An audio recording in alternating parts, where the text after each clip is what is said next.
हमेशा कुछ नया जो होता है बताने के लिए और मैं वही बताता हूँ। तो मैंने उनसे एक चीज कही, पूनम आप भी सुनना। मैंने उनसे कहा कि हमेशा से मैंने एक दिक्कत महसूस की कि जो मैं लोगों को बताना चाहता हूँ वो लोग सुनना नहीं चाहते। मैं तो सुनना चाहती हूँ आपकी प्लीज, बात सुनाने का क्या मैं प्लीज मैं पूरी बात अगर सुन लेते तो आपको लगता कि मैं बहुत अच्छी बात बोल रहा हूँ। आप अपने ऊपर मत लीजिए, किसी के ऊपर नहीं लीजिए, मेरी बात सुनिए। तो पहली बात तो यह है कि दिक्कत यह है कि जो हम कहना चाहते हैं वो लोग सुनना नहीं चाहते। लोग जो सुनना चाहते हैं वो हमसे कहा नहीं जाता, और जो हम उनसे कभी कभी ऐसा होता है कि वो सुनना भी चाहते हैं, हम कहना भी चाहते हैं, लेकिन बीच में एक ऐसा होता है कि गूंगे के गुड़ वाली बात होती है कि जो कहना चाहते हैं उसको एक्सप्रेस कैसे करें। तो एक प्रॉब्लम हमेशा से रही, तो उस प्रॉब्लम का सिल्यूशन हमें अब मिला। मतलब ये जो थेरेपी है, ये थेरेपी उसका सिल्यूशन है।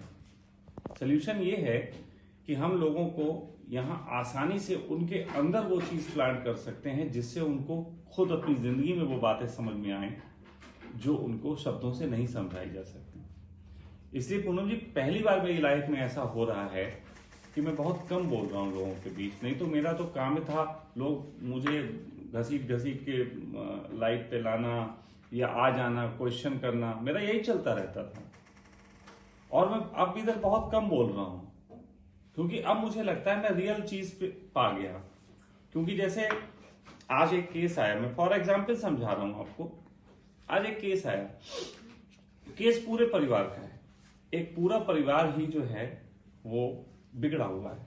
मतलब माँ अलग सोच की, पिता अलग सोच के, बच्चे अलग सोच की, लड़का अलग सोच का, और फिर ऊपर से वो अमेरिका में रहने वाले। तो अमेरिका में तो वैसे भी सब अपनी अपनी चाल चलते हैं। तो केस ये था कि जिन्होंने हमसे संपर्क किया वो चाहते थे कि पूरी फैमिली जो है वो एक सूत्र में बंध पाए, कुछ ऐसा करिए। कोई बात नहीं, उनकी पूरे फॉर्म भर गए, सारी स्टडी हुई। अब स्टडी में निकल के आया कि उनकी जो स्थितियां हैं वो ऐसी हैं कि बहुत अच्छी एनर्जी जो होती है लाइफ में, जैसे सपोज दैट आपके पास एक लग्जरी हो, तो लग्जरी एक एनर्जी है, लेकिन वो उल्टी हो जाए, इसको वक्री बोलते हैं। तो वक्री ताकतवर तो होती है। अब बिल्कुल हालत यह है कि ऐसा समझ लीजिए कि लग्जरी के प्रोडक्ट जो है वो रैप रखें। यानी कि लग्जरी जो है वो अपने पूरे स्वभाव में है, लेकिन वो रैप है। और उसके कारण जो है एक तरीके से लग्जरी की इंसल्ट हो रही है। मतलब लग्जरी है, जैसे एक कुर्सी हो बैठने के लिए, लेकिन इस पे हम बैठ ना पाए, तो कुर्सी की इंसल्ट है कि नहीं? कि यार हम हैं और तुम बैठने भी नहीं दे रहे। तो उस इंसल्ट की वजह से पूरे घर में उथल पुथल है। अब इसका सोल्यूशन सोचना था। अब सोल्यूशन सोच रहे, क्या सोचें, इनको क्या बताएं। अब वो लोग मानेंगे नहीं मानेंगे, ये भी बड़ी दिक्कत। क्योंकि वो अमेरिकन सोच में जिन्होंने हमसे संपर्क किया वो चलो हमें मानते हैं, लेकिन बाकी बच्चे तो नहीं मानते। तो बच्चे हमारी क्यों मानेंगे? फिर बहुत कॉम्प्लिकेटेड था। अब असल में क्या है, एक व्यक्ति का केस आना अलग मैटर है, और कोई ऐसा केस आना जिसमें 4 अलग अलग एनर्जीज इन्वॉल्व हैं, तो हमारे लिए तो चैलेंज होता है। चैलेंज मुझे अच्छा लगता है, देखो सीधी सी बात है, चैलेंज मुझे पसंद है, इसलिए मैं ले भी लेता हूँ। लाओ देखेंगे समझेंगे। बहुत मगजमारी की, उस पर कितना अच्छा सोल्यूशन फाइनली निकल के आया कि उन्होंने कहा कि ये चारों लोग एक दूसरे से नाराज हैं। चारों एक दूसरे से नाराज हैं, तो चारों के अंदर एक ऐसे तत्व को अगर बढ़ाया जाए जो कि एक दूसरे के विरोध करने की बजाय सोल्यूशन निकालता है। एक ऐसी एनर्जी अगर इन लोगों में हो जाए तो ये सब लोग लड़ने की बजाय, ब्लेम गेम की बजाय सोल्यूशन गेम खेलेंगे। जैसे घर में 4 लोग हैं, ब्लेम गेम खेल रहे हैं, उसकी बजाय एक टेबल पे बैठ के सोल्यूशन करेंगे। तो ये एनर्जी कैसे बढ़ाई जाए? वो एनर्जी का नाम अगर ज्योतिष की भाषा में कहें तो उस एनर्जी का नाम बृहस्पति होता है। क्योंकि बृहस्पति एक ऐसा मतलब ग्रह है, गुरु है, तो वो कि वो हर तकलीफ सह लेता है लेकिन लोगों का भला करना नहीं छोड़ता। मतलब बृहस्पति ऐसा ग्रह है जो कि हर तकलीफ सह सकता है लेकिन लोगों का भला करना नहीं छोड़ता। तो बृहस्पति एनर्जी जो है कैसे दी जाए? तो अगर कोई देख रहा है, मेरी बात सुन रहा है, तो वो कहेगा स्वामी जी आप देखो वही बात कि भटक रहे हैं, शायद स्वामी जी अब गलत रास्ते पे चले गए। तो मैं बता रहा हूं कि बृहस्पति एक एनर्जी जस्ट लाइक गुरु। अब बृहस्पति को अच्छा करने के लिए हमारे सनातन धर्म में बहुत तरीके की चीजें कही जाती थी। गुरु की संगत, आश्रम में रहो। अब गुरुओं के आश्रम कहाँ होते थे? गुरुओं के आश्रम होते थे या तो जंगल में या पहाड़ों में, ठीक है। जंगल और पहाड़ों में होने में वहां पे जिस समय पानी बरसता है, खास तौर पे आप देखो गुरु पूर्णिमा कब मनाई जाती है? गुरु पूर्णिमा मनाई जाती है जिस समय सावन होते हैं उस समय मनाई जाती है। क्यों मनाई जाती है? क्योंकि उस वक्त गुरु के यहां इकट्ठे होना आश्रम में, उसका एक अलग महत्व है। क्योंकि उस वक्त आपके अंदर गुरु तत्व जो है प्रवेश कर सकता है। अब मैं पूरी बात समझाऊंगा। तो गुरु तत्व आपके अंदर उस वक्त प्रवेश कर सकता है अगर आप उस दौरान आश्रम में हैं। और उस समय 21 दिन के लिए लगभग लोग इकट्ठे होते थे। तो बरसात के दिनों में जिस समय पानी बरसता है उस समय आकाश में जो नाइट्रोजन गैस है वो नीचे आ जाती है। आप देखो उस समय पत्ते लहलहा लेने लगते हैं, एकदम हरे हरे हो जाते हैं, तो नाइट्रोजन नीचे आ जाती है। ओ सॉरी, हाइड्रोजन। देखो अब मुझे भी इतनी तो गलती हो ही जाती है। तो हाइड्रोजन नीचे आ जाती है। वो हाइड्रोजन का नीचे आना लोगों को हील करने को मिलती है। अच्छा। फिर एक अच्छा भाव कर रहे हैं, गुरु के पास हैं, गुरु का सत्संग भी सुन रहे हैं और उसी वक्त जो है वो हाइड्रोजन भी ले रहे हैं। तो हाइड्रोजन गुरु तत्व ही कहा जाता है। हाइड्रोजन बृहस्पति ग्रह पे ही पाया जाता है। अब भले ही अभी वैज्ञानिकों ने जो बृहस्पति ग्रह खोजा है, धर्मों में तो बहुत पहले बृहस्पति ग्रह लिख दिया गया था। तो ये एक फैक्टर हुआ कि अपने अंदर गुरु तत्व बढ़ाने के लिए आपको गुरु के पास होना चाहिए और वो भी गुरु पूर्णिमा के आसपास, ठीक। अब इसी से उल्टा चीज ये कि आप केरला चले जाइए, आप केरल चले जाइए, वहां पे कहते हैं कि यदि आपको गुरु ऊर्जा अपने में बढ़ानी है तो आपको बृहस्पतिवार का व्रत रखना है। बृहस्पति का जो है उपवास, बृहस्पतिवार का, उस पे केले खाने हैं, फलाहार में केले लेने हैं और केले के पत्ते पे खाना खाना है। अब केले के पत्ते पे खाना खाने से क्या होता है वो भी सुन लीजिए। केले का पत्ता, केले का पेड़ सबसे ज्यादा हाइड्रोजन रखता है। जब आप उस पे गरम गरम खाना डालते हैं तो उसकी हाइड्रोजन जो है वो रिलीज कर देता है। आप केले का पत्ता उस समय उधर साइड में चले जाइए दक्षिण में, तो वहां हर घर में केले के पत्ते पे खाना खाना और सब होता है। और केले के पत्ते मतलब एक तरीके से बिखरे पड़े होते हैं। तो एक तरीके की वहां हवा में हाइड्रोजन के मतलब कण फैला रखे और वो आप हील कर रहे हैं। आप समझिए, देखिए साइंटिफिक मैं बात बता रहा हूं, मैं कोई ऐसा नहीं है कि आंखें बंद करके चीजें मैंने कही हैं। तो अब अगर किसी व्यक्ति के अंदर बहुत बेचैनी है, बहुत पीड़ा है, बहुत ग्लानि है या बहुत ही किसी के प्रति गुस्सा है और उसके अंदर बृहस्पति का तत्व बढ़े तो वो शांत होने लगेगा। अब इसके लिए मैं कंक्रीट के घर में बैठ के लेक्चर दूं और लोग कंक्रीट के घर में बैठ के लेक्चर सुने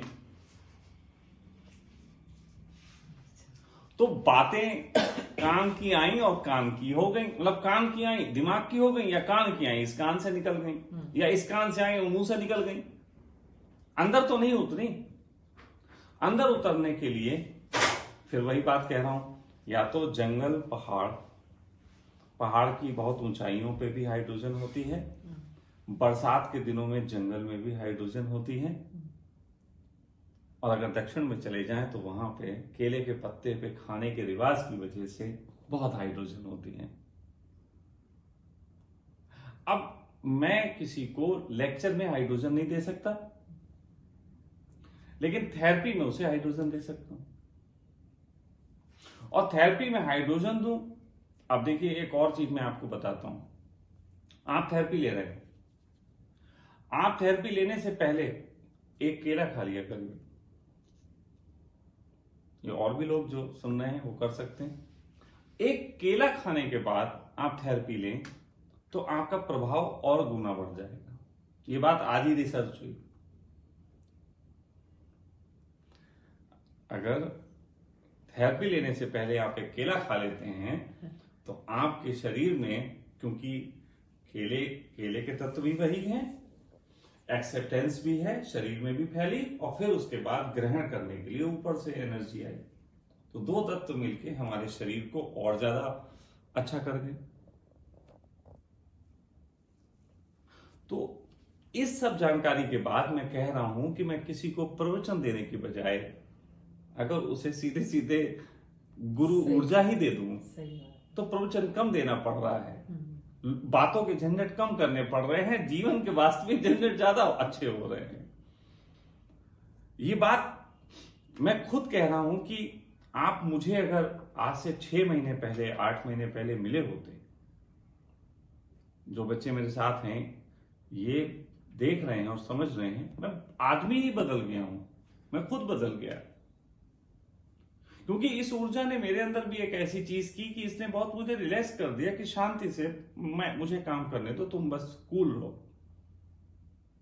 मैं अब इतनी बड़ी बड़ी हमें दिक्कतें होती हैं। पहले में क्या होता था, काम चल रहा है, थोड़ा सा गड़बड़ हुई, मैं कहता था पैकअप, बंद करो, करवाना ही नहीं, मतलब खत्म कर देता था, या मैं कहता था अब इससे मुझे कोई लेना देना नहीं। लेकिन अब मैं उन चीजों को समझ के चलने देता हूं। कोई बात नहीं, गड़बड़ हुई है, समाधान हो जाएगा। आज एक बहुत बड़ी गड़बड़ हुई हमारे कंस्ट्रक्शन के काम में, सब मतलब मिस्त्री बैठ गए और जो भी वहां काम कर रहे थे सारे लोगों को टेंशन हो गई, ये बहुत बड़ी गड़बड़ हो गई और सारा कंस्ट्रक्शन रुक जाएगा। इवन कि आज मैं सैनिटरी का सामान लेने के लिए शॉप पे बिलिंग ही करा रही थी दिव्या, और वहां मुझे फोन आया कि स्वामी जी तुरंत आइए, ये बहुत बड़ी गड़बड़ हो गई है, सोल्यूशन नहीं निकलेगा इसका। तो मैंने कहा ऐसी कोई गड़बड़ नहीं हो सकती जिसका सोल्यूशन ना होता। फाइनली मैं पहुंचा, सारे लोग तनाव में बैठे हुए, काम वाम रोक के सारे लोग कि अब ये बहुत बड़ी गड़बड़ हो गई। निश्चित ही वो गड़बड़ थी, मैं उसकी क्या चर्चा करूं यहाँ पे, लेकिन 10 मिनट में उसका सोल्यूशन हो गया। 10 मिनट बाद मैंने कहा कि सोल्यूशन हो गया, अब अपने अपने काम पे लगो, क्यों तनाव ले। और सब लग गए काम पे, सब हंसी हंसी से फिर शुरू हो गया। लेकिन यही चीज अगर आज से 6 महीने 8 महीने पहले होती तो पूरा कंस्ट्रक्शन यहीं पर रुक जाना था। मतलब सब अधूरा, मतलब गड़बड़ हो जानी थी। ये मेरा स्वभाव जो जानते हैं वो भी जानते हैं, और मैं खुद को भी जानता हूं कि मैं कैसा था। तो मैं ये बात क्यों कह रहा हूं, देखो पूनम ना, ये बात इसलिए कह रहा हूं कि एक होता है प्रवचन देना। मैं आपको बताऊं, बहुत समय पहले से भी ये बच्चे हमें जानते हैं, मैं जब मेडिटेशन खुद भी कराता था तो बस मेडिटेशन के बारे में आपको समझाया, समझाने के बाद मैं उठ के चला जाता था कि अब आप करिए। और सबसे पहले जब कराता था तो पूरा बैठा रहता था, देखता रहता था, आखिर तक सबको निपटाने के बाद उठता था। तो मैंने देखा कि जब हम पूरे तरीके से किसी को उंगली पकड़ के लिए चलते हैं तो वो हम पे डिपेंड हो जाता है, वो हम पे डिपेंड होता है। तो मैंने मेडिटेशन में बहुत पहले ये शुरू कर दिया था कि डिपेंडेंसी आप मुझ पे ना बनाएं, अंतर यात्रा करनी है अकेले, मैं आपका सहयोगी हूं, आपको दिशा दूंगा, उसके बाद आप यात्रा करें। क्योंकि अगर आपने मेरी उंगली पकड़ी तो अभी तो सहारा देगी, बाद में यही आपको कमजोर बनाएगी। तो मैं पहले ऐसा करता था, अब तो मैं और ज्यादा अच्छा हो गया। अब तो मुझे उंगली भी नहीं, कुछ भी नहीं पकड़ाना, अब तो बस एक बात बोल देनी है और वो काम होना है। तो एक साइलेंटली गहरा वर्क हो जाता है। आप सोचो कि ये बात जिसको मैंने आज आपको खोल के बताया कि गुरु पूर्णिमा मनाई जाती है, बहुत अर्थ की है गुरु पूर्णिमा के लोगों ने, लेकिन गुरु पूर्णिमा को इस ढंग से नहीं देखा किसी ने कि गुरु पूर्णिमा में होता क्या है। आप गुरु के आश्रम में, गुरु की संगत में रहें, उसकी बातें सुने, उसके लिए प्रेम से भरें, और साथ साथ आप हाइड्रोजन हील कर रहे हो, तो आप में एक बहुत बड़ा चेंजेस आएगा। सोचिए कि गुरु पूर्णिमा का पर्व जिसने मनाना की शुरुआत की होगी, उसे अगर इस बात का पता हो और उसने बताया ना हो, तो काम तो उसने कर दिया, भले ही उसने इसको एक्सप्लेन नहीं किया। जिसने केले के पत्ते पे खाना खाने का विज्ञान बताया, उसे अनुभव तो कुछ हुआ होगा कि खाना खाने से समथिंग डिफरेंट, भले ही उसको ना पता हो कि ये हाइड्रोजन गैस होती है, लेकिन उसको इतना पता होगा कि इसे खाने से कुछ तो चेंजेस आता है। तो ऐसी कंडीशन में भले ही उसने ये नहीं बताया कि पूरा बात क्या है, लेकिन एक कितनी बड़ी चीज कह गए। तो उसी तरीके से अब मुझे ये कहना इसलिए पड़ता है क्योंकि आज का युग जो है वो बौद्धिक युग हो गया। ये युग आज का गूगल वाला युग है। यहां हर आदमी बुद्धि से पहले जानना चाहता है, और बुरी बात नहीं है इसमें। बुद्धि से जानना चाहता है और उसके बाद चलना चाहता है। इसलिए मुझे थोड़ा सा एक्सप्लेन करना पड़ता है, लेकिन मैं एक्सप्लेन करने के साथ भी ये बात कहता हूं कि मेरी बातें जितनी लोग सुन सुन के नहीं चेंज हो सकता, उससे ज्यादा लोगों के अंदर इस चीज से गुजर के चेंज हो सकता है। चाहे फिर वो मेरी बातें थोड़ी कम भी सुने तो चल जाएगा, वरना फिर तो आदत हो जाती है लोगों को कि आपकी बातें सुनते हैं, रोज सुनते हैं, रोज 1-2 घंटे सुनते, फिर तो वो तो एक नशा हो गया। तो नशा तो मैं नहीं चाहता कि मैं लोगों को नशे के रूप में, आदत के रूप में लग जाऊं। तो ये चीजें हैं थोड़ी सी। बोलो। और बृहस्पति ऊर्जा को बढ़ाने के लिए और हम क्या कर सकते हैं? जितना है उतनी बहुत ज्यादा भी प्रयास, जैसे आप जितना कर रहे हो उतना बहुत है। ज्यादा प्रयास, देखो फिर मैं कह रहा हूं, आपको पता लगा, एक छोटी सी यहां पे बात है, आपको पता लगा कि गुरु ऊर्जा बढ़ने से फायदा होता है, लेकिन गुरु ऊर्जा बढ़ाने के लिए हम और करें, इसका मतलब यह है कि हम और फायदा चाहते हैं। मेरी बात समझिएगा। सबसे पहला तो ये कि अपना भाव, दूसरी चीज ये कि जितना हो जाए उतना सहजता से। एक होता है कि धर्म को हम सहज रूप में लें, और एक होता है धर्म पे हम कब्जा कर लें। तो धर्म पे कब्जा करने वाले हिंसक हो जाते हैं, लेकिन धर्म को ग्रहण करने वाले, इसीलिए लिखा गया कि धर्म ग्रहण करने की चीज है। ग्रहण का अर्थ होता है कि मैं तो बस ऐसे हाथ फैलाता हूं, जितना आ जाएगा उतना मेरे लिए। तो धर्म को ग्रहण किया जाता है, धर्म को कब्जा नहीं किया जाता। और धर्म के लिए, इसीलिए मैंने अभी एक दिन एक पोस्ट लिखी थी, लोगों को थोड़ी आपत्तिजनक लगी। मैंने लिखा था कि ये माना कि ध्यान करने से लाभ होता है, लेकिन लाभ के लिए ध्यान करने से ध्यान का अपमान होता है। ध्यान से लाभ होता है, इसमें कोई मतलब मैं नहीं कहता कि लाभ नहीं होता है, लेकिन लाभ के लिए ध्यान करने से ध्यान का अपमान होता ना, कि तुमने उसे लाभ के लिए किया। जैसे छोटी सी बात है, बिजनेस के जैसे छोटी वीडियो में सुना। हाँ, जैसे छोटी सी बात है कि एक स्त्री, उसको कोई प्रेम करे और वो स्त्री उसको प्रेम करे, और उसके बीच में स्त्री उसके लिए काम कर दे, तो ये प्रेम का एक पार्ट है। लेकिन कोई स्त्री से इसलिए प्रेम करे कि वो काम करती है, तो सोचिए अपमान की बात है कि नहीं है? कि कोई स्त्री को इसलिए प्रेम करता है कि मेरे कपड़े धो देती है, ये क्या बात हुई?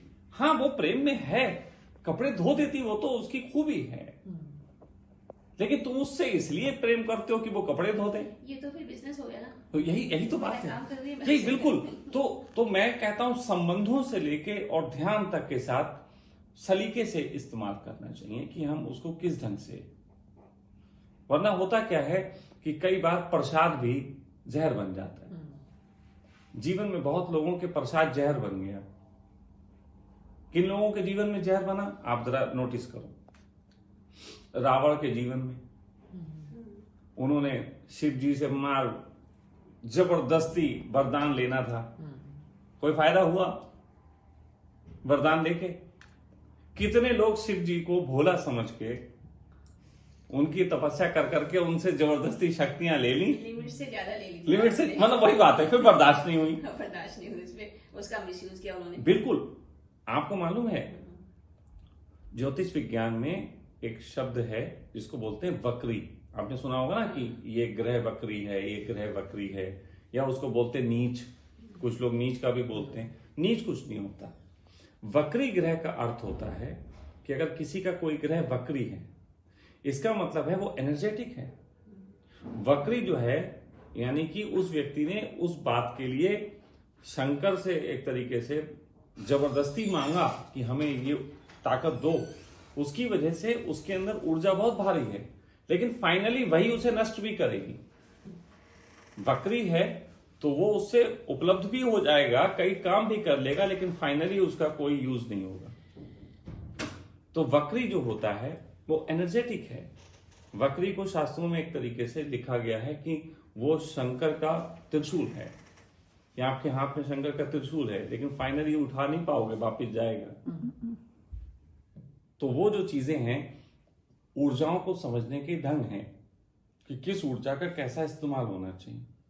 फिर वक्त भी होते हैं, जैसे ये महीना है, इस महीने में सभी लोगों को कुछ ना कुछ तकलीफें होंगी और नेचुरली होंगी, लेकिन वो तकलीफें तकलीफ के लिए नहीं है, ये भी बात ध्यान रखें। जैसे मेरे संबंध में इस बात है कि मेरे इस महीने काम में बड़ी रुकावटें आएंगी। मशीन अभी मेरी आ रही है रास्ते में, वो कुछ अटक गई, वहां पे झंझट, मतलब कई तरीके की चीजों में कुछ ना कुछ रुकावट आती है। तो वो जो मेरा बच्चा है वो कह रहा था कि स्वामी ये रुकावट ही तो अच्छी है, क्योंकि इस महीने आप हर चीज को मैनेज करोगे और ये रुकावटें ही आपको बताएंगी कि किस चीज को कैसे मैनेज करना है। और ये साल पूरा मैनेजमेंट का है, तो आपको जितनी रुकावटें हैं ये आपके फायदे के लिए हैं। शरीर की तकलीफें भी फायदे के लिए। अब बताओ कि कोई आदमी तकलीफों को फायदे में समझ सकता है? कोई आदमी ये समझ सकता है कि तकलीफ भी फायदा देगी? नहीं समझ सकता। तकलीफ तो तकलीफ ही देगी। ज्योतिष एकमात्र ऐसा विज्ञान है पूरी पृथ्वी का जो तकलीफ के पीछे के भी कारण जानता है कि इससे आप सीखोगे क्या। ज्योतिष के अलावा किसी शास्त्र में तकलीफ के संबंध में अच्छी बातें, हाँ गुरुओं ने बहुत कहा है कि तकलीफ है तो अच्छी है, इससे तुम्हारा फायदा होगा, सीखोगे, लेकिन शारीरिक कष्ट होंगे और तुम्हें फायदे होंगे, कई तरीके के मानसिक कष्ट होंगे और तुम्हें फायदे होंगे। ये बात ज्योतिष में बहुत सटीक लिखी और इस महीने ये होनी है। और महीना क्या होता है? महीना ऐसा होता है 15 से 15 समझ लीजिए महीना होता है, मतलब ये तो 15 अगले 15 ये महीना, और हर महीने फिर चेंज होते हैं। फिर इसके बाद बहुत अच्छा वक्त आएगा, 15 के बाद फिर वो अच्छा वक्त आएगा, फिर शरीर बहुत स्वस्थ फील करेगा, बहुत एनर्जेटिक फील करेगा, यानी कि मन भी एनर्जेटिक फील करेगा। अब मैं बार बार ये बातें जब ज्योतिष की उठाता हूं तो बहुत लोग हमसे प्रश्न कर रहे हैं, लगातार मेरे तो मैसेज इतने आ रहे हैं कि स्वामी जी आप भटक गए। ज्यादातर लोगों का स्वामी जी आप गलत रास्ते पे चले गए, क्या आप ज्योतिष की बात करने लगे? मैंने कहा बेटा पहली बार मुझे एक लैंग्वेज मिली है जिसमें मैं तुम्हें समझा सकता हूं उन बातों को जिस बात के जवाब हमारे पास पहले नहीं थे। तो मैं इसको अच्छा मान के कह रहा हूं, मैं कोई इसमें फंस नहीं गया। एनर्जी है। आप देखो ना, शरीर में प्यास चाहिए, पानी की जरूरत होती तो पानी पीते नहीं पीते हैं, तो शरीर का विज्ञान है। बस ज्योतिष थोड़े से एडवांस लेवल का है। और वो बात अलग है कि पुराने समय में उसको कुछ लोग अच्छे पढ़ने वाले थे, अब अच्छे पढ़ने वाले कम है, बस इतना अंतर है। सारे ज्योतिष अच्छे हैं मैं ये नहीं कह सकता, सारे ज्योतिष खराब है मैं ये नहीं कह सकता। कौन कितनी अच्छी स्टडी कर लेता है उसके ऊपर बात है। तो यह होता है।